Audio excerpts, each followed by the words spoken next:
Živijo, sem Matej Cepin in poslušate okroglo 50. epizodo podcasta Goreči grm.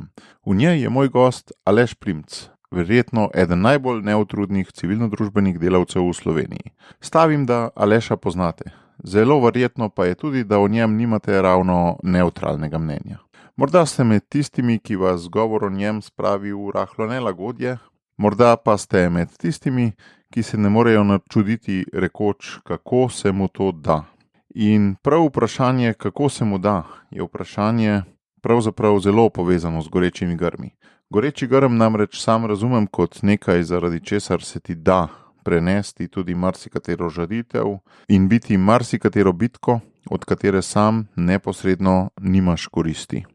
In kot boste kmalu videli, sva do gorečih grmov v epizodi tudi dokaj hitro prišla. Alešev način pogovora je večino časa voditeljski, razlagalen, morda celo poučevalen. Nevarnost takega načina je pogosto, da človek vzpostavi preveliko distanco, vendar pa iz njegovih odgovorov obenem vejeta tudi velika iskrenost in avtentičnost. Ker ga vsaj oddaleč, pa vendar poznam že več kot četrt stoletja, lahko potrdim, da gre za vedno eno in isto osebo, za osebo, ki seveda ves čas raste in se razvija, a v jedru ostaja zvesta svojim bojem, svojim temam. In ja, ob snemanju je tudi meni večkrat šlo skozi glavo vprašanje, kje zbere toliko poguma in zagnanosti. Zdaj pa gremo kar v akcijo. Že veš, kaj je tvoj edinstven prispevek k boljšemu svetu in kako ga udejanjiti? V podcastu Goreči grm razkrivamo močne zgodbe tistih, ki že živijo svoje poslanstvo, zato da lahko ti najdeš navdih, prepoznaš svoje goreče grme in pogumno stopiš na novo pot. Živijo, Aleš, dobrodošel v Gorečem grmu. Lep pozdrav, sem vesel, da sem danes na Socialni akademiji in vam čestitam za vse vaše delo, pomembno delo, ki ga upravljate za Slovenijo. No, hvala enako, zdaj o delavnosti bova še kar najbrž kaj rekla, tudi ti si zgled ene neutrudne delavnosti. Ko se spomnim na te, ne morem mimo tega, da si proučeval svoj čas in mislim, da tudi eno knjigo napisal o Janezovu evangelistu Kreku in se mi zdi tako kar mal podobna. No? Veš po čem, oba dva sta bila res neutrudna v delu, družbeni participaciji, oba dva sta bila dobra govorca. Kar pa ni pohvala, mogoče je pa tudi, da imata oba dva zelo širok nabor tematik, s katerimi se ukvarjata. Ne? Daj me spomni malo, kako je bilo že s tabo pa s Krekom, kje ti je Krek navdih?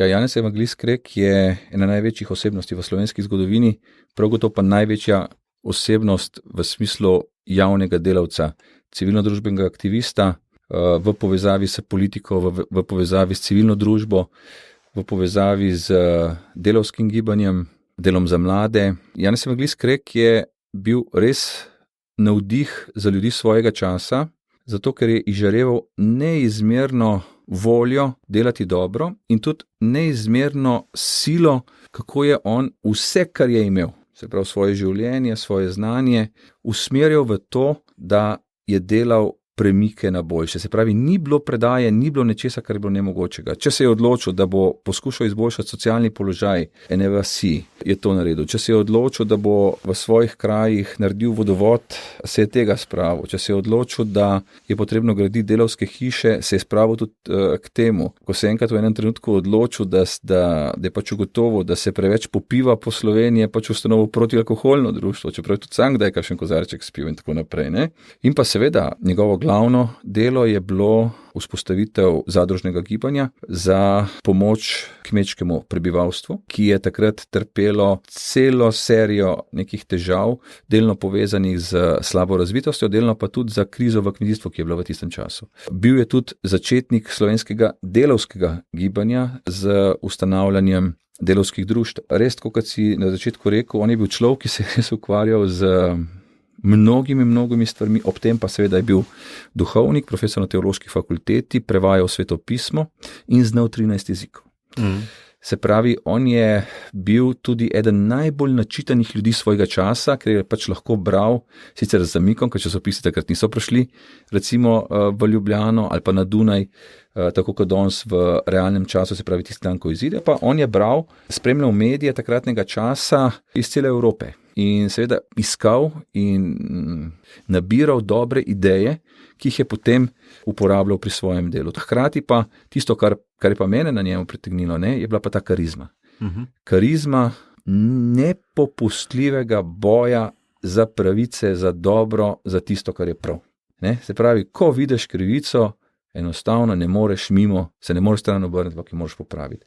Ko vidiš, da nekaj ne gre v redu, je treba poskušati izboljšati. In to je delal sam in k temu je navduševal tudi druge. In meni je velika škoda in žalost, da dr. Janeza Evangelista Kreka danes bolj ne poznamo. Ker če bi ga ljudje tako dobro poznali, kot ga jaz poznam, verjamem, da bi mnoge ljudi navdušil, tako kot je navdušil mnoge v svojem času. Tako da eno od mojih pomembnih poslanstev je tudi navduševati za Janeza Evangelista Kreka in pa razširiti vedenje o njemu. Tako da sem hvaležen, da si izpostavil to temo, da sem lahko par besed o njemu spregovoril. Ja, ampak veš, ko si našteval, kaj vse počne, pa na kakšen način, sem res tako implicitno si odgovarjal tudi na moje vprašanje, kaj te je pri njem navdušilo že prej. Se mi zdi, da je res veliko tvojih potez v njegovem življenjepisu. No, za mene je največji možen kompliment, če mi nekdo reče, da se mu zdi, da sem podoben Janezu Evangelistu Kreku. Moram pa še eno stvar reči, da pa ne bo izpadel, da je dr. Krek delal to iz neke želje po osebni slavi, po bogatstvu, po ne vem kakšnem častihlepju, to ni res. On je v enem od svojih govorov, ki jih je imel v zadnjem delu svojega življenja, zelo jasno povedal, zakaj je šlo. Je rekel, ja, res je, s našim delom smo naredili veliko dobrega, v Sloveniji se nekoliko boljše živi zaradi našega dela, mnogim ljudem smo pomagali. Rekel, ampak tisto, kar me pa najbolj veseli, pa je, da se mi zdi, da se zaradi našega dela med našim ljudstvom več moli. On je v vse svoje delo povezoval to večno komponento. On je bil prepričan, prvič, da če hočeš, da bodo ljudje imeli neko versko življenje, morajo najprej imeti poskrbljene osnovne materialne potrebe. Se pravi, da je človeku možnost izobraze, da je človeku možnost stabilne službe, da je človeku možnost, da bo lahko ustvaril družino in ves čas ob tem ga še vzgajaj duhovno in bo tako ta materialni in duhovni vidik skupaj rastel v neko celovito osebnost, celovite družine, ki bodo seveda pomenile tudi celovito uspešen in napreden narod. To se mi zdi izjemno pomembna zadeva, ki tudi danes ne smemo pozabiti. Ja, res je, ta celovitost, se mi zdi, da jo tudi ti grabiš iz zelo različnih koncev. Srečati te je možno v povezavi z vodovodnimi kanali, s kmetijstvom, z LGBT ideologijo, z izobraževanjem, z vsem. A znava to dati na skupno, oziroma ti znaš dati na skupni imenovalec. Prej si že rekel, da so to pač tam, kjer je krivica, ampak katere vrste krivic ali pa katere vrste nepravilnosti te še posebej grabijo? No, prav gotovo sem jaz začel to svoje civilno-družbeno poslanstvo na družinskih temah, se pravi na prizadevanjih, oziroma lahko rečem kar boju za spoštovanje družine, spoštovanje pravice otroka do mame in očeta, do materinske in očetovske ljubezni, vzgoje, vzgojne in razvojne dimenzije in tako naprej. Se pravi, to je nedvomno ena od stvari, ki me je najprej nagovorila in kjer sem začutil zelo pomembno in močno svoje poslanstvo in v katerem vztrajam še sedaj. Družina ni karkoli. Se pravi, družina je najbolj temeljna stvar, ki nas določa. Jaz sem skoraj prepričan, da bom za te individualiste rekel mogoče kaj pregrešnega, ampak jaz mislim, da je družina bolj temeljna od človeka. V družini se oblikujemo, v družini postanemo to, kar smo, v dobrem in v slabem smislu, da se ne bomo narobe razumeli. In se mi zdi zelo pomembno, da kot družba skrbimo za družino. In kar se je zgodilo, seveda v zadnjih 20-30 letih na Zahodu je, da se poskuša izničiti pomen družine in da se poskuša posameznika osamiti, iz njega narediti enega potrošnika, ki bo, če se le da, bom rekel, za družino čim manj povezan. In to se mi ne zdi prav. To pomeni konec civilizacije in kulture, kakršno poznamo. Ker mi moramo vedeti, solidarnost. Kje se poučimo solidarnosti? Jaz sem trdno prepričan, da je najboljša šola solidarnosti družina, v kateri to poteka od prvega otroškega krika. Se pravi, otrok, ko se rodi, je takoj deležen solidarnosti, pomoči strani mame, strani recimo zdaj, ko se otroci rojevajo v porodnišnicah, bolnišničnega osebja in tako naprej. In potem seveda dolgo časa skozi svoje življenje. Potem se mora to solidarnost skozi družino učiti vračati. Se pravi v odnosu do mlajših bratcev in sestric, v odnosu do staršev in tako naprej. In seveda potem, ko odraste, sam zdaj prihajam v to obdobje, začneš to svojo solidarnost, ki se je v družini naučil in tako naprej, vračati nazaj staršem, ko postanejo starejši, rabijo stvari in tako naprej. In vmes, se pravi v svojem življenju, v službi, v stvarih, ki jih počneš, to seveda nadaljuješ. In se mi zdi, da je ta šola solidarnosti, šola družbenega življenja, šola sprejemanja, spoštovanja in tako naprej, ki se jo naučimo v družini, tako zelo pomembna. Zato, da družba lahko funkcionira, da se mi zdi prav zločin to uničevanje družine na Zahodu, v zahodni civilizaciji v zadnjih 20, 30, 40 letih.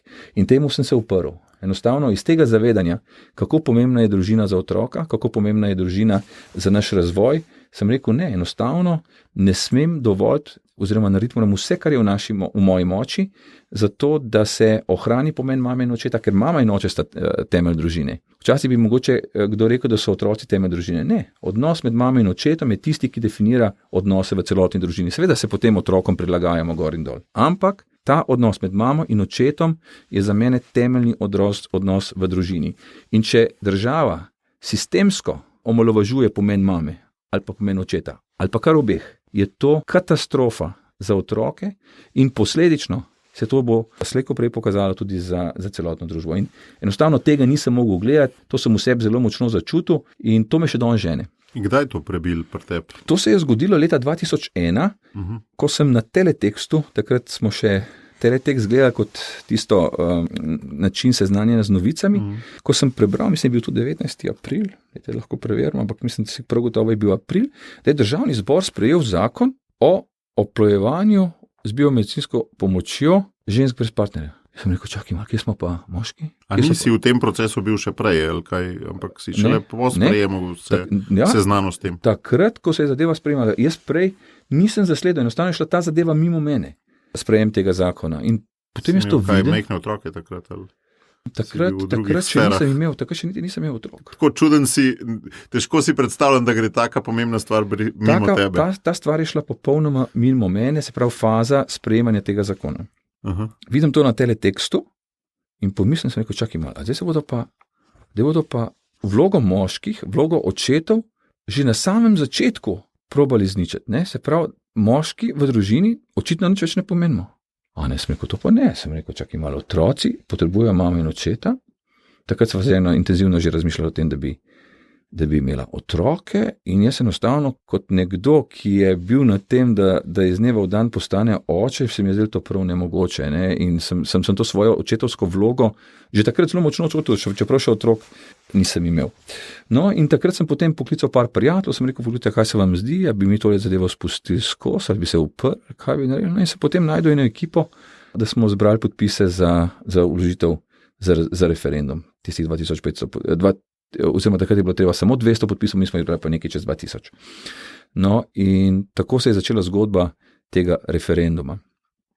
Meni se zdi zelo pomembno, da ko se nekdo odloči, da bo nekaj javno delal, ali pa ko se odloči za neko akcijo, mora biti to neka stvar, ki te zelo močno se dotakne. Zato, ker pridejo trenutki, ko se sprašuješ, kaj je meni tega treba. Zakaj jaz to pravzaprav sploh delam? In takrat se moraš spomniti teh občutkov, ki si jih imel na začetku. In ti občutki so podlaga za to, da boš vztrajal tudi takrat, ko bo težko, tudi takrat, ko se bo zdelo vse skupaj brez veze, tudi takrat, ko te bodo mogoče vsi zapustili, tudi takrat, ko sam več ne boš videl smisla, mogoče kakšen trenutek v celotni zgodbi. Ne, tako da je treba ta začetno fazo zelo, zelo dobro ponotraniti v sebi in se teh osnovnih vzgibov spomniti takrat, ko je težko. In seveda tudi malo premisliti, ali je to res to, v kar se zažene. Ker včasih vidim kakšne ljudi, ki se zaženejo v neko stvar, pa čez 2 dni pa že nehajo, ali pa čez en teden. Ja. To je za mene nezrelo. To je neka To bi jaz recimo pripisal otrokom, nek zrel človek pa pač tako ne reagira. Ne? Se pravi, To je zame metafora gorečega grma. A veš, goreči grm ti mora dati toliko energije, da ti pol 40 let skozi puščavo zdržiš. Ne? No. In je tudi zelo močen čustveni in psihološki in socialni dotik s tem, ko je dobil Arona ob njem in tako naprej. Ne? Evo, zanimivo mi je, da so tako zgodaj prišla k temu tvojemu prvemu gorečemu grmu, čeprav najbrž ni bil čisto prvi, ker si predtem bil pa že zelo politično aktiven, ne, pri krščanskih demokratih in tako. Ja, jaz sem bil prej politično aktiven, pravzaprav sem naredil že celo kariero. Ne. Jaz sem leta 2001, se pravi aprila, sem se začel ukvarjati z bojem za pravice otroka do mame in očeta, ampak jaz sem do takrat naredil že celo kariero v podmladku mladih krščanskih demokratov. Sem bil od predsednika krajevnega odbora, občinskega odbora, član izvršilnega odbora do predsednika mladih krščanskih demokratov na državni ravni, tako da sem jaz takrat lahko rečem že imel neko formacijo politično za sabo, ampak takrat sem imel splošno politično formacijo, kjer nisem imel nekih tem, ki bi me posebej zanimali, ampak sem bil tak, kot so bili pač vsi ostali politiki, ki jih vi danes gledate v slovenski politiki, ki pač o vsaki stvari imajo nekaj ve, nobena stvar pa nimaš občutek, da je pa tista, ki jih pa rekel resnično žene. Ne? No, ampak tebe še vedno zdaj, zanimivo mi je, no? Se pravi, najprej je bila politična karijera, potem te šele tema družine začela. Najprej je bila splošna politična karijera. Ampak še vedno te pa vrže kdaj tudi v neke druge teme, tudi še danes, ne? Ja, ampak nekako sem se zdaj ob tej temi družinski formiral v tem smislu, da se več ne lotevam tem, ki me ne bi zelo močno nagovorile. Mogoče je en razlog to, ker imam že itak zelo veliko drugega dela, imam pa pač tak način, da ko se nečesa lotem, grem naprej do konca, kljub zmagam, kljub porazom, samo naprej. In nekako nisem najboljši v tem, da bi rekel, no zdaj se pa s tem ne bom več ukvarjal. Zelo skrbno izbiram nove teme, s katerimi se ukvarjam. Tiste, ki se pa ukvarjam, mora biti pa take, da me pa res nagovorijo in izkazali se je, da so to zelo temeljne teme. Recimo, če gledamo to ta zadnjo temo, s katero se zelo močno ukvarjam, oziroma zadnji dve temi, s katerimi se močno ukvarjam, sta temi čiste pitne vode in pa zdravja. Recimo, če je družina temeljna tema v smislu in temeljna za vsakega človeka v smislu formacije, se pravi vzgoje, da postanemo to, kar smo, sta zdravje in pa čista pitna voda materialni temelj tega razvoja. Se pravi, če hočemo mi imeti neke stabilne, pokončne, pogumne posameznike, ki nastanejo v družinah, potem pač potrebujemo za to neke materialne osnove. In ni bolj pomembne materialne osnove, kot je urejeno zdravstvo in pa čista pitna voda. Vemo, da brez čiste pitne vode ne zdržimo niti par dni. Brez urejenega zdravstva pa takrat, ko ga rabiš, če ga nimaš, lahko zelo hitro se posloviš ali od življenja, ali pa imaš lahko kakšne trajne posledice. Tako da se spet ukvarjam z dvema zelo temeljnima temama. In to je mogoče tisto, kar si prej vprašal, kaj je skupni imenovalec stvari, s katerimi se ukvarjam. Ukvarjam se s ključnimi temeljnimi temami, ki so pomembne za to, da lahko kot posamezniki, kot družine in kot družba funkcioniramo.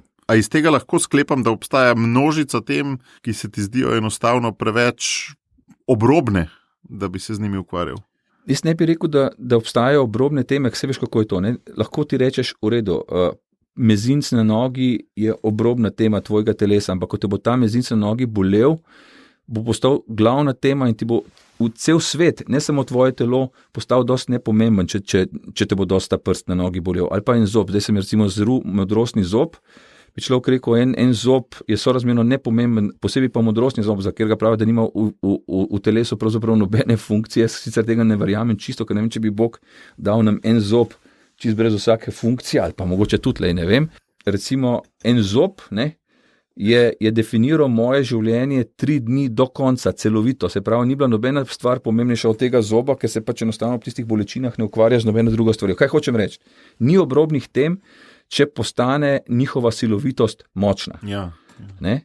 In lahko tudi neka obrobna tema, ne? Recimo postane zelo, zelo pomembna tema. Recimo, ko sem prej omenil dr. Kreka, ne? On ob vsem delu, ki ga je imel, je recimo na Prtovču, ko se niso mogli Prtovčani odločiti, kako bi tisti vodovod speljali, in ko je gledal, ko se oni prepirajo, ne vem koliko mesecev, glede trase, pa glede ne vem česa, vse je šel tja, naredil eno črto in začel kopati. In rekel, dosti vas imam, zdaj pa kdor hoče ne kople z mano, in so pa tisti vodovod naredili tako, kot si ga je približno on zamislil. Kaj hočem reči? On je v tistem trenutku ob vsem delu, ki ga je imel, kar sem ga prej povedal. Ne? Se pravi, on bi lahko rekel, briga mene tisti vodovod na Pretovču. Jaz tisto, kar sem jaz mesec ali pa mesec pa pol na Pretovču na leto, je pa zelo rad hodil tja gor. Si jaz lahko vodo konc koncev študenta prenesem, briga mene. Ampak ne. Je rekel ljudje, lejte, dosti je bilo teh pregovorov, pa seveda tega, da se nam odnosi krhajo zaradi tega vodovoda, začnimo delati, naredimo ga, pa končajmo to zgodbo. Ne? No, ampak če se vrnemo malo nazaj, kje si pa začel dobivati to politično kilometrino, vem, pri krščanskih demokratih, ampak mogel si imeti neki že v otroštvu pa v najstništvu tazga, da te je sploh pognal v to pregovorno umazano stvar politiko, ne? Mene je vedno motila krivica. Jaz recimo se iz svoje mladosti mame pa maminih nasvetov zelo veliko ne spomnim. Spomnim se pa zelo močno, da mi je zelo velikrat govorila, Aleš, sprijazen se, da krivice obstajajo, da pravice ni in prej, ko boš to se naučil, lažje boš živel. Jaz sem imel s tem vedno probleme, s tem njenim nasvetom. Ne? In sem vedno znova nos ali v šoli ali kjerkoli druge vtikal v te krivice in kdaj že tudi ponosu zaradi tega dobil. Od prišepetovanja sošolcem med spraševanji do take in drugačne pomoči kjerkoli. No in Kaj, da si prišepetoval ali da te je motil, da so drugi? Ponavadi sem jaz prišepetoval, ker so šoli, kar nisem imel težav. No? In včasih tudi iz tega naslova kakšno faso, ne? Ali pa recimo, kje se je za kakšnega reveža, če so ga tepelj zauzel, pa tudi pol mogoče jaz jih fasal, recimo. Ne? S temi stvarmi sem se jaz pač že ukvarjal, ampak to ni bilo nič sistematičnega, to je pač čisto otroško, ampak ko nazaj pogledam, je to gotovo bila ena od stvari, ki me je zaznamovala. In sem se zadnjič pogovarjal z enim sošolcem, se mi tudi on potem spomni, ne? Prav potem, da sem vedno znova imel neke idealistične poglede na to, kako bi moglo vse bolj pravično biti, pa tako naprej. Ne? No, ampak politika je pol vse ena stopnička naprej. Kako se je pa to zgodilo? V politiko sem pa stopil zaradi tega, ker se mi ni zdel prav zanimivo, ne? Da so Lojzeta Peterleta odstavili kot predsednika vlade, prve slovenske demokratično izvoljene vlade. Dejansko, da spet ena krivica vmes. Tako je, na tisti dan, ko so Lojzeta Peterleta odstavili z mesta predsednika vlade, sem jaz oddal pristopno izjavo krščanskim demokratom. Ker se mi je enostavno zdel, da po toliko časa, po tolikih desetletjih komunizma, bi vendar morali dati demokratično izvoljeni vladi cel mandat časa, da naredi svoje stvari. In se mi je zdela velika krivica, da se to ni omogočilo. In sem rekel, tem političnim samoukom, ki niso znali driblati. Tukaj se mi ta zadeva ni zdela prav in zanimivo. Ne? Jaz sem vstopil k krščanskim demokratom zaradi Lojzeta Peterleta oziroma tega, kar se je njemu zgodil, pa nikoli nisem bil kakšen njegov velik fan ali pa somišljenik. Tudi potem v krščanskih demokratih so bila redko kdaj na podobni strani, kar se tiče političnih stališč ali pa odločitev in tako naprej. Ne? Tako da jaz se nimam pravzaprav za nobenega častilca ali pa učenca od Lojzeta Peterleta. Ne? Sam krivični dogodek. Krivičen dogodek, ki se je pa njemu zgodil, me je pa spodbudil, da sem šel v politiko. Ja? Zanimivo. Se pravi, bil pa tudi ves čas civilno družbeno angažiran. Meni so bili drugi politiki bolj všeč kot Lojze Peterle, že v tistem času. Ne? Če bi se mogel za koga drugega odločiti, če bi rekel, kateri politik v Sloveniji je ti v tistem času všeč, bi jih sigurno vedel vsaj 5 naštet pred Lojzetom Peterletom. Pa jih si pripravljen kakšnega tudi z mano deliti, kaj te je navdihoval takrat? Zdaj ne, ampak... Kaj so živ? Prav gotovo je bil Ivan Oman. Ivana Omana sem od nekdaj zelo, zelo cenil, ker se mi je zdel, da je znal na tako jasen način povedati stvari, ki bi bile drugače lahko zelo, zelo komplicirane. Ne? Se pravi, on je bil velemojster izvleči bistvo iz vsakega dogodka, iz vsake poteze, iz vsake neke politične situacije. In to je mene pri njemu navduševalo in sem potem seveda tudi vesel, da sem uspel z njim oseben, zelo močen odnos narediti, tudi knjigo o njemu napisati. Ne? To so pomembne zadeve, ki so me takrat zaznamovali, ampak Ivan Oman takrat je bil seveda še v Kmečki zvezi, celo njen predsednik. Ampak nisem takrat stopil v Kmečko zvezo, ampak sem vstopil v krščansko. Ja, zato pač, ker se je to zgodilo krščanskim demokratom, se pravi, krščanski demokrati so imeli predsednika vlade, Lojze Peterle predsednik vlade, ki je bil odstavljen in sem rekel, grem tja, kjer se je zgodila krivica. Prav neverjetna zadeva. Ja. Zanimivo, da nisi, ne vem, a se temu reče, da nisi premogel toliko politične presoje, kjer svetovni nazor ti je tudi bolj blizu. Se svetovni nazor takratne Kmečke zveze ali pa krščanskih demokratov je bil enak. Tukaj ne moreš reči, da je bilo med Kmečko zvezo.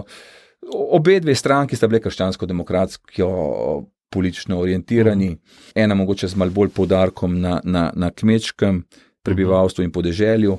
Krščanski demokrati pa malo bolj poudarek na mestu, mogoče, ne? Ampak vse v osnovi pa obe dve krščansko-demokratski stranki. Čeprav imaš pa oboje, ne? Dolenjske korenine, podeželske pa mestno otroštvo, ne? Ti si bil v Štepancu ves čas, ne? Ja, jaz sem v Štepanskem gor zrastel in pa seveda med počitnicami pa na kmetih, ne? Pri svojih starih starših. Tako da imam eno veliko simpatijo do kmečkega življa, do kmečkega življenja in tudi zdaj, ko sem starejši, toliko bolj me nazaj vleče k zemlji in tako da sem zdaj prav vesel, da sem en vikend naredil, no, in sem mal bolj z zemljo povezan. Bil si pa tudi civilno-družbeno aktiven izven politike, ne? Jaz se te spomnim iz Vere in luči, ne? Ja, v Veri in luči sem pa od leta 92. K Veri in luči sem pa šel pa na en tudi zelo zanimiv način. Namreč jaz sem, mislim, da 2-krat ali pa mogoče celo 3-krat v Štepanskem naselju, kjer imamo znamenit pasijon, igral Jezusa. No, in so me potem povabili na srečanje Vere in luči, ki je pač bilo tisto nedeljo, in to je še danes, mislim, še sedaj, ne, je na cvetno nedeljo in pa mislim, da je ponovitev potem tisti torek v velikem tednu, je v Štepanskem pasijon. Zelo lep pasijon, ki se vsako leto naredi nova ekipa.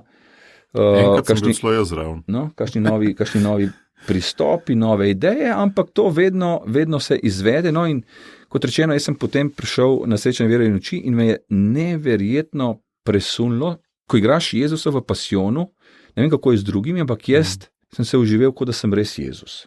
In je bilo za mene pol neka vrsta razočaranja, ko sem videl na nek način, da ljudje v meni ne vidijo Jezusa, seveda, ker sem igral, ne. Ampak kaj se je pa zgodilo na srečanju Vere in luči? Ti otroci, te lučke, rečemo pri Veri in luči, so v meni videli ta pravega Jezusa in ker sem bil takrat z barvo, tako da sem krval, imel sem trnovo krono, gor obleko, vso krvavo, oni so prišli k meni, so se stisnili k meni, so me začeli brizati, tolažiti, kot da sem res ta prav Jezus. In je bilo to za mene tako ganljivo, da sem potem od takrat naprej tam ostal in sem še danes.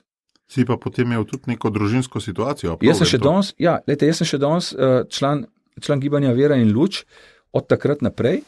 Potem sem zdaj pa še v neki drugi vlogi, ker je tudi moj otrok, moj sin, otrok s posebnimi potrebami, tako da zdaj pa skupaj hodva. Ne? Vera in luč je mene zelo zaznamovala, ne? Ker je, a veste, osebe s posebnimi potrebami, človek se vpraša, zakaj jih sploh imamo, ne? Zakaj so na svetu. Bog bi lahko naredil, da jih ne bi bilo. Res. Bog bi lahko naredil karkoli. In sem pa razmišljal, zakaj so taki ljudje med nami. In jaz sem prepričan, da so za enim zelo pomembnim namenom. Ti ljudje nas z vsakim svojim trenutkom življenja usmerjajo na bistveno. Kažejo nam, kaj je v življenju res pomembno. Da so v življenju najbolj pomembni odnosi, da je v življenju pomembno sočutje, da je v življenju pomemben odnos med dvema srcema, da ni hinavščine, da je neka medčloveška toplina, ne, in pomoč, ključno, kar nas dela ljudi. In ti ljudje, se pravi osebe s posebnimi potrebami, to učijo celotno človeštvo z svojim življenjem. Ne, tako da so za mene izjemno dragoceni in mi je zelo velika škoda, da jih kot družba postavljamo na obrobje. Jaz bi si želel, da bi bile šole otrok s posebnimi potrebami blizu šol, rednih šol. Želel bi si, da bi bili bolj vključeni v vsakdanje življenje tudi drugih otrok, ker bi se naši otroci, otrok s posebnimi potrebami, bistveno lahko učili solidarnosti, sočutja, sprejemanja, neposrednosti, človeške topline in tako naprej. Tako da to so vse ljudje, kjer ni cenzure, kjer ni maske in so zato izjemno velik dar in sem jaz zelo ponosen, no, da sem član gibanja Vera in luč in da to, kar sem se tam naučil, lahko tudi danes tukaj govorim. In tudi vsem tvojim poslušalkam in poslušalcem svetujem in jih spodbujam, da otrok s posebnimi potrebami ne odrivajo, če pridejo do njih, da se probajo od njih učiti to, kar sem povedal, da se jim pustijo nagovoriti, ker bojo od teh srečanj lahko zelo veliko imeli. Ja, so lahko obogateni, se pravi, dan, ko boste srečali osebo s posebnimi potrebami, če ji boste odprli svoje srce, če ji boste pustili, da bo prišla do vas, bo lahko ta dan, mogoče tudi teden ali pa mesec za vas bogatejši. Hvala za to pričevanje. Si pa ravno vse te raznolike izkušnje potem nesel tudi naprej. Zdaj, če pogledam na tvoje delovanje v zadnjih, recimo 15 letih, si deloval v vseh teh 3 sferah družbe, ki jih družba potrebuje, da dobro funkcionira. Ne? V politiki, politično stranko ste sicer uspešno ustanovili, ampak pol bili neuspešni na volitvah, pa že prej v SLS-u in tako naprej, potem v civilni družbi, ne, si ogromno dejaven, pa tudi v javni upravi, ne, poklicno. Kako vidiš vlogo teh 3 segmentov družbe, oziroma tukaj sva v podcastu za družbene voditelje, ne, za tiste, ki želijo svet spremeniti na bolje. Recimo, če sva malo teoretična, kako človeka postaviti ta pravega od teh 3 segmentov, glede na njegove značilnosti, kaj se da v enem doseči, kaj v drugem, kakšne značilnosti zahteva eden, drug, a sem jaz bolj za politika, a sem bolj za civilno družbo ali bolj za javno upravo. No, dr. Krek bi sigurno rekel, noben ne sme takoj na začetku v politiko. Aha. Dr. Krek bi sigurno rekel, najprej mora mlad človek imeti neko močno civilno družbeno formacijo, se mora usposobiti in tudi praktično in teoretično usposobiti v civilno družbenem delovanju, v raznih civilno družbenih organizacijah in cvet civilno-družbenih aktivistov ne se potem poda v politiko. To bi bila logika dr. Kreka in mislim, da je prava logika. S tem ne pomeni, da sem jaz proti podmladkom političnih strank, da se nam narobe razume, ker mislim, da je... Saj si bil ne v njih. Seveda. Po drugi strani je seveda tudi res, da je politika obrt, ki se jo treba naučiti. In mislim, da je potrebno oboje, ne? Se pravi, da tudi mladi, ki so v podmladkih političnih strank, ni to edina organizacija, v kateri so aktivni, ampak da so aktivni tudi v drugih civilno-družbenih organizacijah, v katerih imajo realen stik z realnimi problemi ljudi in potem z delovanjem v podmladku politične stranke, se pravi, se pa tam učijo te politične obrti, ki je eden od načinov reševanja problemov ljudi, ki jih seveda tudi oni lahko potem preko raznih organizacij spoznavajo še boljše. Tako da prav gotovo je temelj vsakega javnega delovanje v civilno-družbenih organizacijah. Zdaj, ne vem, ali ljudje čisto dobro razumejo, kaj je civilno-družbeno delovanje. Lejte, civilno-družbeno delovanje je čisto vse delovanje, načeloma, za katerega ne hodite v službo in ga delate v svojem prostem času. Tako bi jaz recimo opredelil civilno-družbeno delovanje. Se pravi, civilno-družbeno... Ampak da je pa vse izven družine, ne? Izven družine, seveda. Mogoče ta razmerje. Tako. Se pravi, ni družina, ni služba, potem je pa vse vmes. Od pevskega zbora, župnijski pastoralni svet, gasilci, zbirateljska društva, konec koncev, vse, kar si lahko zamislite, Karitas, ne, skauti, ne, to je vse civilno-družbeno delovanje, kjer se ljudje med seboj družijo, delajo poleg tega druženja še nekaj dobrega, se učijo, se medsebojno spodbujajo, dopolnjujejo in tako naprej. Ne? Se pravi, vse to je civilno-družbeno delovanje. Se pravi, delovanje, za katero ti nameniš svoj čas, da narediš nekaj dobrega, da narediš nek svoj prispevek k temu, da bi bilo v naši družbi boljše. To je zelo širok nabor nekih vseh mogočih aktivnosti, za katere se je treba dobiti navdih. Največkrat je seveda fino, da imaš kakšnega prijatelja, ki je nekje, pa te nekam potegne. Jaz mislim, da večina ljudi gre na ta način v kakšno civilno-družbeno dejavnost. Pa da ne veš, kaj te tam vse čaka, ker če bi vedel, ne bi šel. To je dobro, da ne veš tako. To je dobro, da ne veš, ker ponovadi je tako v teh civilno-družbenih organizacijah. Ne, najprej, ko se odločiš, da boš nekam prišel, seveda greš in misliš, da je tam vse nekaj urejeno, tip-top, vse funkcionira, potem s časom seveda ugotoviš, da bo pravzaprav, če boš hotel biti aktiven za tebe, tam lahko neizmerno veliko dela. Ne? Ampak to je lepota tega civilno-družbenega poslanstva. Tako da meni se zdi, da je zelo pomembno, da tudi naše otroke spodbujamo čim prej, da grejo v civilno-družbene aktivnosti. To se mi zdi pomembno iz vidika njihovega razvoja, z njihovega občutka za skupnost, z njihovega občutka, da se naučijo sodelovanja, popuščanja, dogovarjanja, izvedbe projektov in tako naprej. Vsega tega se žal doma težko naučiš. Ne? Doma je vedno tako, da je oče pa mama sta tista dva, ki vesta, otroci so pa tisti, ki načeloma ne vejo. Pa če se mi še tako trudimo kot mame in očetje, da bi otrokom poskušali pustiti proste roke. Ne? Ko pa prije otrok v neko civilno-družbeno organizacijo, v neko skupino, pa deluje načeloma med enakovrednimi in se vzpostavi ne samo način reševanja problemov, vzpostavi se hierarhija in tam se seveda otroci naučijo sodelovati dogovarjati in tako naprej. To se mi izjemno pomembno. Tako da jaz bi zelo priporočil vsem mamam in očetom, da kot svoje družinsko poslanstvo razumejo tudi to, da otrokom dajo možnost, da bodo civilno-družbeno aktivni, jaz bi rekel kar čim prej. Ne otrok, bom rekel, prav preveč samo šolo silt, pa samo z temi, recimo rečemo temu, obšolskimi aktivnosti, kot so glasbene šole in tako naprej. Vse lepo, kar se glasbene šole tiče, ampak tam je otrok tudi v šoli. To ni civilno-družbena aktivnost. Glasbena šola je šola, kjer otrok dobesedno poleg šolskega časa preživi še, 5 ur na teden ali pa 10 včasih celo, odvisno kako intenzivno se pač s tem ukvarja, nek čas, kjer je spet v šoli.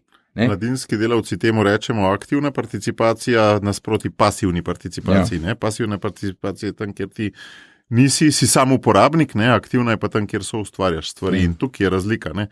Večina staršev tega sploh ne loči in ne ve, da morajo otroku ponuditi tudi aktivno participacijo. To se mi zdi zelo pomembno, ne? Ker če otrok tega ne bo imel, se pravi, zdaj si pa predstavljate, imaš ti otroka, recimo jaz imam 2 hčerki, otrok Miha, kot sem prej rekel, je oseba s posebnim, potem pa tudi njega vključujemo v civilno družbene aktivnosti. Recimo on je ministrant, on hodi na cirkus, ampak če ti otroku tega ne omogočiš, mu ne omogočiš enega zelo pomembnega razvoja, ki po mojem vsaj tam od začetka najstniških let je nujno potreben za to, da se bo otrok razvil v celovito osebnost in v celovitega državljana. Ne v egoista, ne?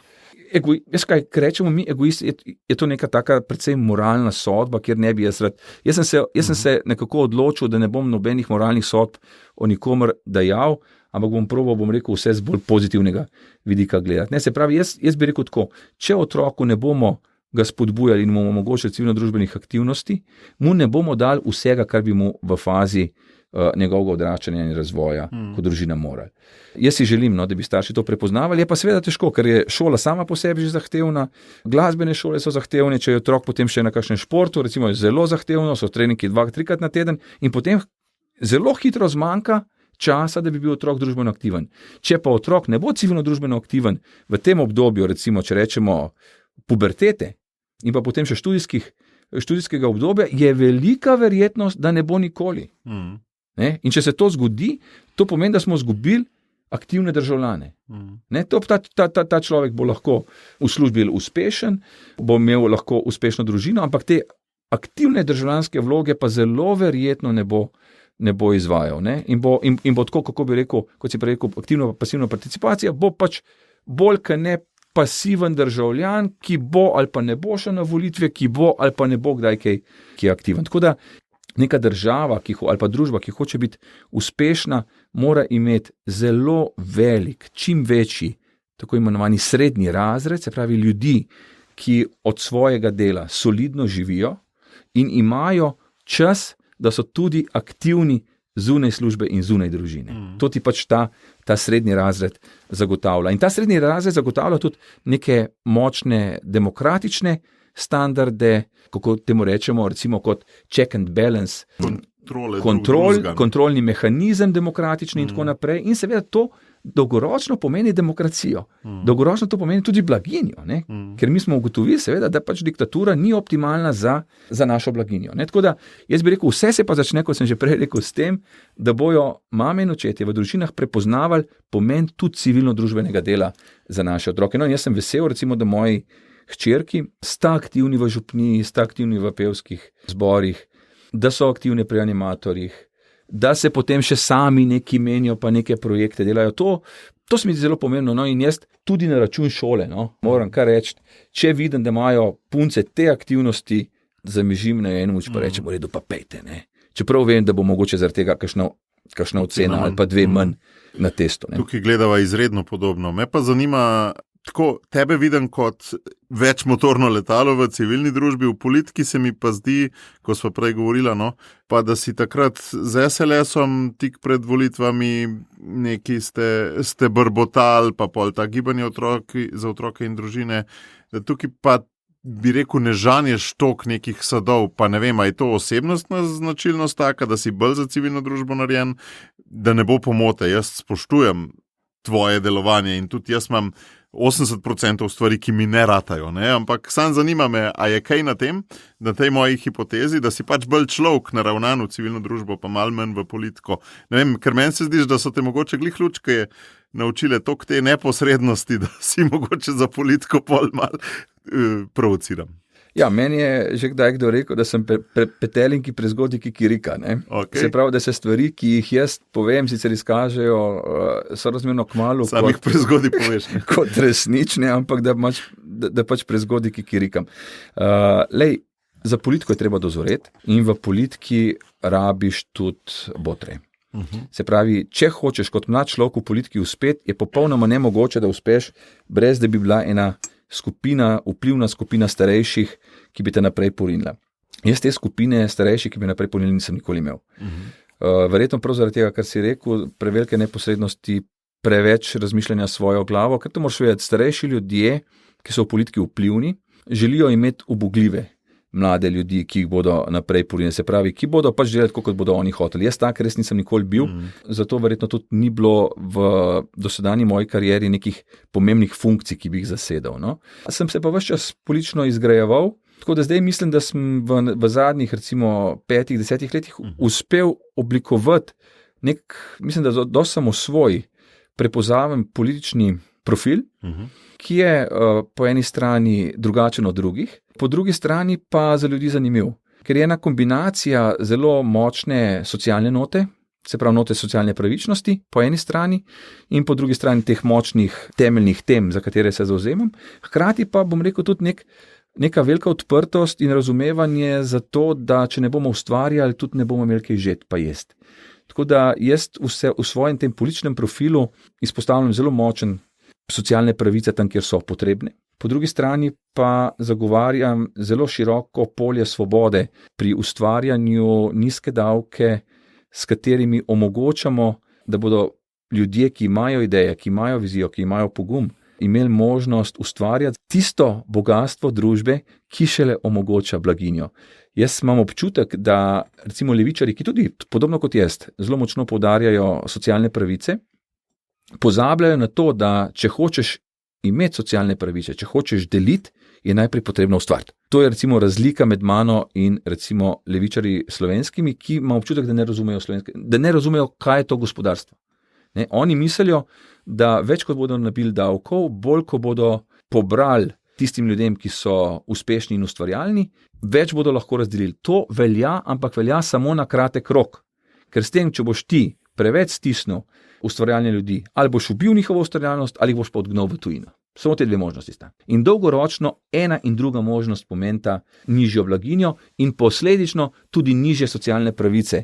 Tako da jaz tukaj levičarske ideologije neomejenega obdavčevanja, stiskanja podjetnikov ne podpiram.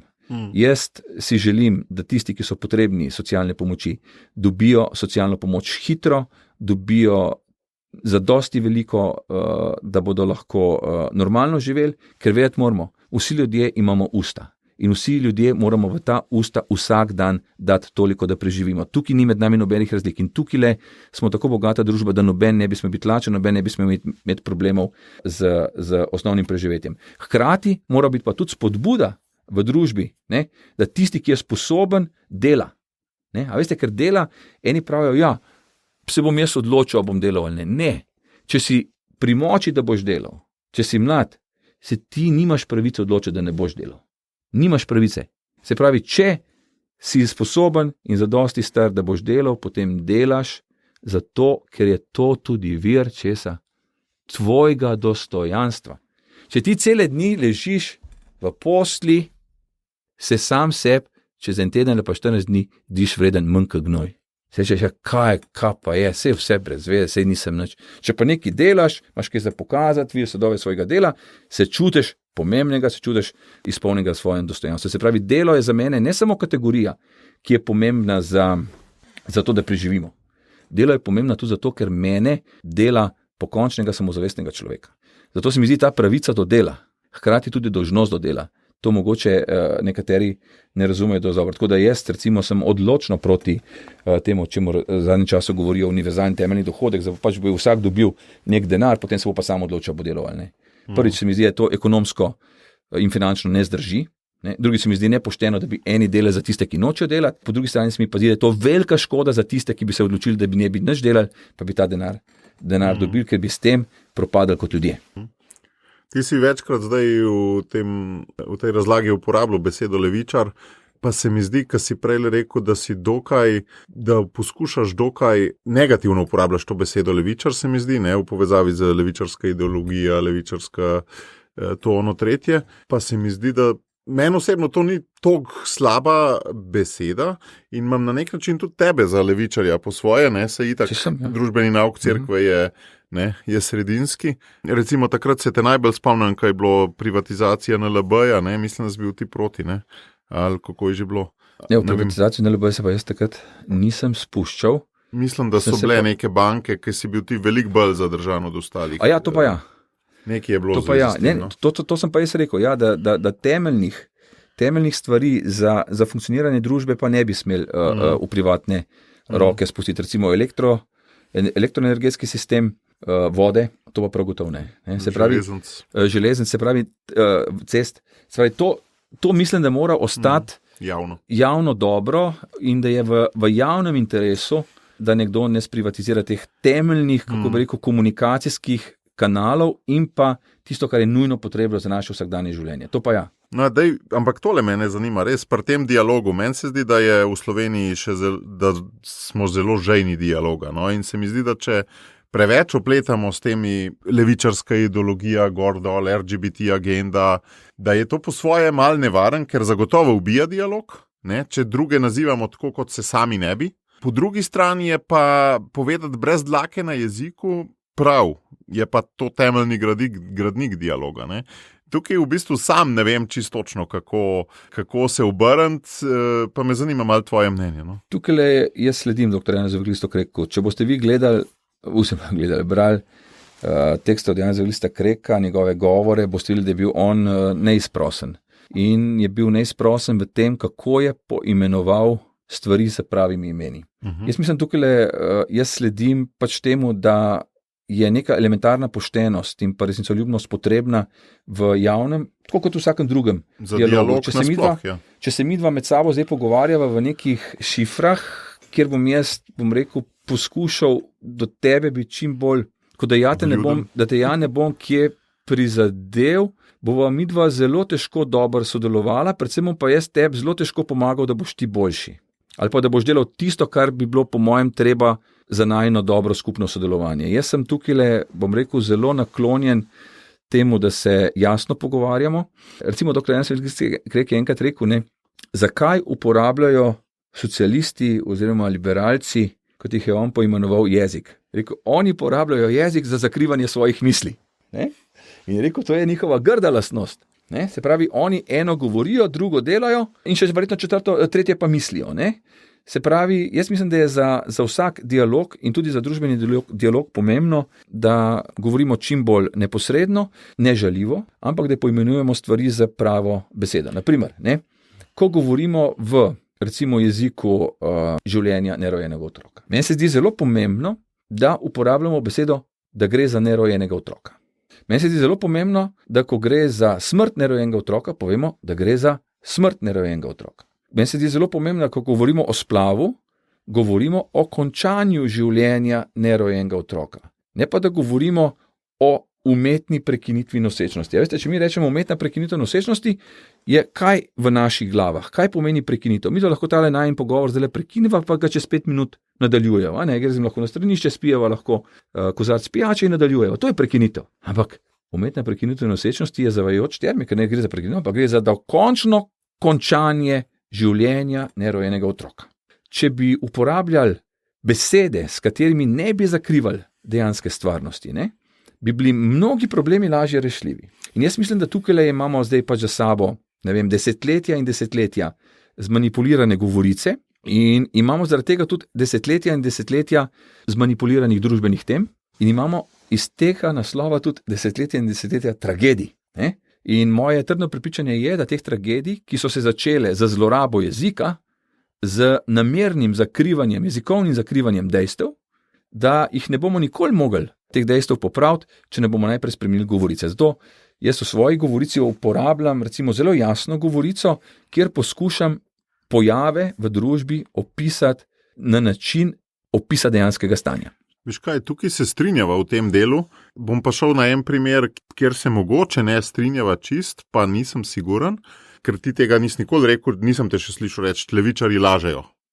Ne? Ampak jaz si zelo prizadevam, da izgovarjamo žena, otroci v privat življenju imajo že dovolj s tem ustrajanjem pri tem, da se stvari povejo tako kot se in tudi kdo drug. No?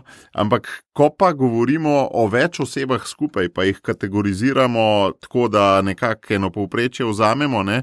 Se pa lahko mogoče posameznik, ki je drugačen, ne? Čuti za brez veze napadenega in užaljenega in mogoče zaradi tega pač povedati je treba, ne, na hitro, še posebej v medijih, ne, in če bi rekel, ne vem, levičarji lažejo, pa ne lažejo vsi levičarji, zakaj bi jih 5% zdaj ali pa 20% užalil tistih, ki ne lažejo, ne?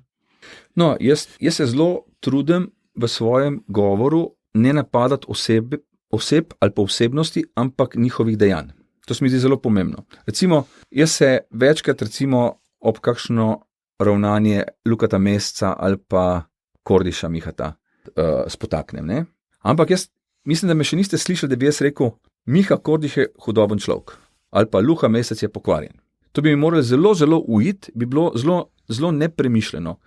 Ste pa lahko zelo velikrat slišali, da bi jaz rekel, to, kar je naredil Luka Mesec, je pa res pokvarjeno. Konkretna zadeva, se pravi, to, da je Luka Mesec ukinil urad za demografijo v času, ko smo v hudi demografski zimi, ko nam grozi kot narodu izumrtje, to je pa pokvarjeno. To pa ja. Ampak jaz tem nisem rekel, da je osebnost Lukata Mesca pokvarjena, pa da je njegova politična usmeritev pokvarjena, ampak da je to konkretno dejanje nekaj slabega. Ali pa recimo zadnjič sem rekel, izkazalo se je, da je Miha Kordiš na razpravi ob družinskem zakoniku lagal, ko je rekel, da jim ne gre za vstop v šole. Vi se spomnite, da je Miha Kordiš na tem zadnjem podnebnem protestu, ki so ga imeli mladi za podnebno pravičnost, se dal slikati z transparentom LGBT plus v šole.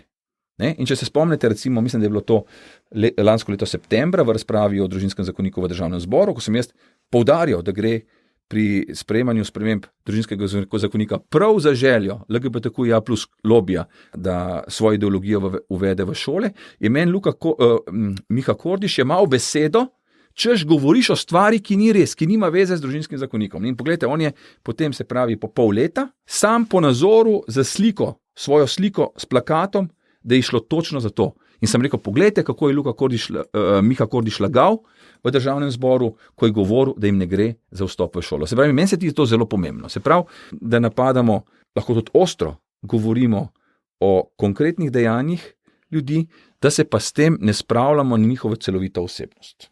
Ne? Čeprav bi bilo pa verjetno nekaj tudi res, da če bi kdo recimo rekel za Adolfa Hitlerja, ne?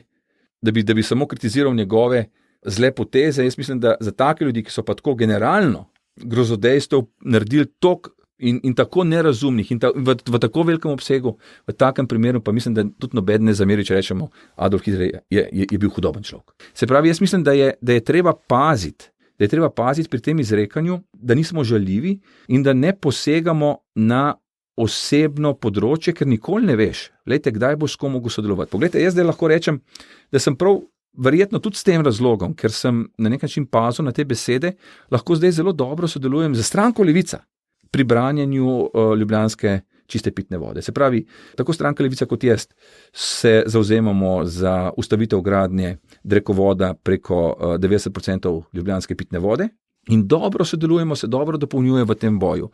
To je bilo možno tudi zato, ker so tako oni kot jaz prepoznali, da na tej osebni ravni nismo prekoračili meje zmerjanja ali pa grdega obnašanja, ki bi onemogočalo sodelovanje. Nikoli ne veš, kdaj boš pa z nekom nekje sodeloval in je popolnoma škoda uničevati neke odnose, ki bi onemogočali potem, da bi pa lahko pri neki dobri stvari, ker prav gotovo je recimo ena elementarno, izjemno pomembna zadeva, da sedaj vsi ljudje, ki želimo zaščititi čisto pitno vodo v Ljubljani, sodelujemo, ne glede na to, iz katere politične stranke prihajamo. Tako da, to se mi zdi pomembno. Tako da jaz mislim, da te meje, kljub temu, da včasih recimo lahko ostro govorim, o kom se pa res trudim, to, kar sem zdaj razložil, tega se držati v svojem delovanju. No, ostra govorica pa seveda pripelje tudi do tega, da si sam velikokrat lahko ponižan, napaden. Meni moram reči, da se ta vzdevek, ki se je v družbi zate vzpostavil, princ teme, res zdi grozen. Sporoča mi zelo veliko stvari o tistih, ki ga izrekajo na nek način, pa najbrž so še drugi potem, ne? Pa pol, ko začneš sam sebe videti na televizijskih oddajah, kako se v bistvu skeči iz tega delajo. Vse nekateri so popolnoma dostojni, ne? Tako kot se itak iz vseh. Ampak kako to vpliva na te, biti ta strelovod in kako na tvojo družino, na tvoje bližnje? No? Ja, jaz sem se na to že navadil. Meni pravzaprav to nič več ne predstavlja enega problema. Moram reči, da veliko večino stvari niti ne spremljam. Tako da jaz mogoče kakšne stvari, ki jih o meni govorijo, pa pišejo, vidim z nekim časovnim zamikom, kakšno stvar tudi šele po letu ali pa 2. Se s tem ne ukvarjam, jaz sem ves čas fokusiran. In ti uspe živeti, da tega ne pošlataš? Ja. Lejte, jaz imam toliko dela z fokusom na stvari, s katerimi se ukvarjam, da v resnici nimam časa se odzivati na vse zadeve. Recimo, to moraš vedeti, da ko si enkrat tako močno angažiran, da svoj dan razparceliraš ne več na minute, ali pa že skoraj na sekunde, ne? Takrat se ne ukvarja z nebistvenimi stvarmi. In to so ena od nebistvenih stvari. Se pravi, to, kaj je nekdo o meni napisal ali pa rekel, je dosti nebistveno z vidika tega, kar želim jaz doseči. Seveda, če je to predsednik vlade ali pa če je to nek minister, ne? Potem se je na to treba odzvati. Potem je treba to zadevo komentirati, ampak ne zato, da bi se odzval in da bi se probal z njim polemizirati pa boriti, ampak zato, ker to lahko koristi stvari. Če se na neko stvar, ki jo ti delaš, odzove predsednik vlade, lahko ta njegov odziv uporabiš za to, da okrepiš pozicije svojega boja. Ne? Jaz se pravzaprav spravljam v polemike oziroma se vključujem v polemike ali pa za tistimi ljudmi, od katerih lahko pričakujem, da bomo pomagali naši stvari. Ne pa zaradi tega, da se bom zapletel v take in drugačne konflikte. To samo zapletanje v konflikte mene v resnici ne zanima. Je pa seveda, kot rečeno, kakšen konflikt lahko zelo pomemben za motivacijo ljudi, da kaj naredijo, ali pa za to, da našo stvar prestavimo v eno stopničko višje, to pa ja. In v take spopade se pa splačajo. Ampak kaj pa tvoji bližnji? Ja, to je pa tako, ne. Ena hčerka uživa, da ima tazga očeta, ena hčerka je pa grozno, da ima tazga očeta. Se pravi, ena je ponosna na mene in me vsem podpira in imam občutek, da z velikim občudovanjem in celo bom rekel, da se kar malo uči, čeprav ne delava kakšnih lekcij na to temo. Druga bi se pa po mojem najraje skrila, če bi šla midva skupaj po ulici in je vsa ta pozornost, kako bi rekel, jo moti. Kakšna korelacija s tem, da je ena že najstnica, ena pa ne? Obe sta najstnice. Obe sta najstnice, ampak gre za dva popolnoma različna značaja. Ena bi bila rada pač del povprečja, ne bi rada v ničemer izstopala, ena ima pa veliko željo pospreminjati stvari na boljše. Ne? In se ji zdi ta moj boj pravičen in je srka to, kar jaz pač delam na polno vase. Celo bistveno bolj, kot bi mogoče si jaz predstavljal ali pa mogoče v nekaterih fazah celo želel. Ne? Ti kaj pa, če bi njej kaj tazga govoril, kar tebi govorijo, bi te pa malo stisnila? Ker ni še tako odporna, ne? Veš kaj, ta ena hčerka, ki je po mojem mnenju močnejši kaliber od mene, ne? Ta se zna že sama tako dobro brani, da moje pomoči ne rabi. Zadnjič sem jo enkrat vprašal, kaj eno zadevo zakuhala, sem rekel, poslušaj, a bi ti mogoče se mi malo pogovoriva, kaj boš ti potem odgovorila na te zadeve. Rekla, oči, to ti kar meni prepusti. Ta moje pomoči niti noče, ker je izziv, da se bori za svoja stališča. Druga se pa nikoli ne bi niti postavila v situacijo, da bi morala zagovarjati kaj tazga. Recimo, če dam za primer, ena hčerka iz principa noče pisati že odkar vem za njo Božič za malo, piše Božič z veliko, ne glede na posledice in to zagovarja, če kdo reče, treba Božič pisati za malo. Druga piše Božič z malo samo zato, da ne bi imela problemov, ne glede na to, kaj si ona misli. Se pravi, ena ne išče problemov, ena se jih pa ne boji. Tako bi jaz rekel. Ne bi rekel, da ta, ki piše Božič z veliko, dela to zato, ker išče probleme, ampak se jih ne boji. Una ta druga jih pa res noče. Ti je bilo vedno tako, da si to bolečino, oziroma je bila kdaj bolečina ob tem, kar so drugi rekli, ker meni se pa to zdi kar pomembna tema, ko se pogovarjava o tem, kako nastajajo družbeni voditelji, ne? Kako pohendlati to bolečino. Veš, kaj ti bom rekel, jaz si nisem otrok izbral, otroci pa niso mene izbrali. Ne teb, nasploh, zate. To hočem povedati, ne? Jaz si nisem otrok izbral in oni si niso mene izbrali. Se pravi, jaz zaradi otrok bom zelo težko spremenil samega sebe. Ne? Ker tisto, kar pač moraš v življenju narediti, pač moraš narediti. Seveda ne zato, da bi jih izpostavljal, ne vem, kakšnim hudim rizikom, ampak pač, če sem jaz javni delavec, ne? Potem jaz mislim, da je prav, da otroci to sprejmejo, tako kot moram jaz sprejeti eno in drugo hčerko, imam obe dve neskončno rad. Se pravi, jaz nimam ne ene, ne druge raje zaradi tega, ker je taka ali pa drugačna. Tako tudi pričakujemo od otrok, da se sprijaznijo, pač da je njihov oče mogoče malo poseben, drugačen od drugih očetov. Jaz zaradi otrok, pa zaradi tega, ker bi se bal, da bi se recimo ena ves čas čutila nekaj prizadeta ali pa da jo bo sram, da ima ta očeta, res ne mislim neha dela dobro. No? Ne, mene je bolj to zanimalo, ti na tvoji osebni poti, najbrž kot najstnik, so te to, kaj so drugi rekli, malo bolj bolelo. Ne? A si s časoma to odpornost pridobil v tvoji karieri? Ja, to sigurno je to z leti to dobiš. Z leti te stvari se manj dotaknejo, dobiš trdo kožo in greš naprej. Predvsem pa z leti, seveda dobiš čedalje več dela in imaš tudi čedalje manj časa se s temi stvarmi ukvarjati. Se ti ne zdi, da je to tudi ena od velikih ovir, zakaj nimamo več družbeno angažiranih ljudi, ravno kako handlati to bolečino? Da se ljudje bojijo posledic, če bojo kaj rekli. Lej, jaz mislim, tisti, ki se boji posledic ni za ta posel. Ja, sej. Tako da jaz bi rekel, ne vem, če se to da naučiti. Jaz, to ti mogoče bolj veš kot jaz, ker se s tem ukvarjaš. Jaz mislim, da tisti, ki gre v neke stvari, za katere ve, da lahko bo iz tega naslova nosil kakšne posledice, bož da v to ne gre. Jaz recimo nočem obseb nobenega človeka, ki mi bo, ne vem, čez en teden poučitev, zato ker sem pa jaz šel tle zraven, sem pa ne vem, imel te težave. Lej, ko si prišel ti k meni zraven, si vedel, kaj lahko računaš in lej.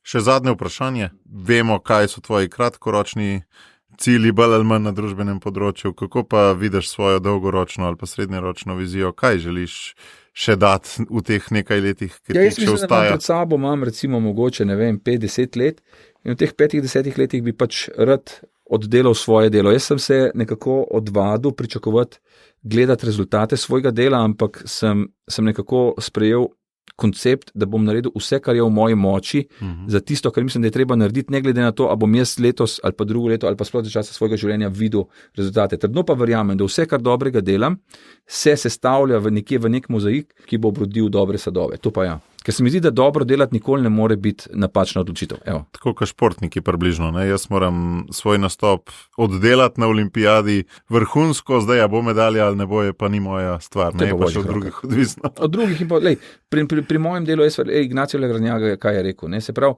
on je rekel, vir notranjega nemiru pri ljudeh je to, da se veliko ukvarjajo preveč z rezultati dela in premalo s tem, kaj lahko naredijo, zato da bodo dali vse od sebe. Ne? Se pravi, ukvarjanje z rezultati je jalov posel, to je naloga Boga. Na nas je pa, da damo vse, kar je v naši moči. On daje rast. Hvala, Aleš, za to pričevanje in se veselim, mogoče še kdaj kakšne epizode v Gorečem grmu. Ok, super. Hvala ti, vse dobro. Čau.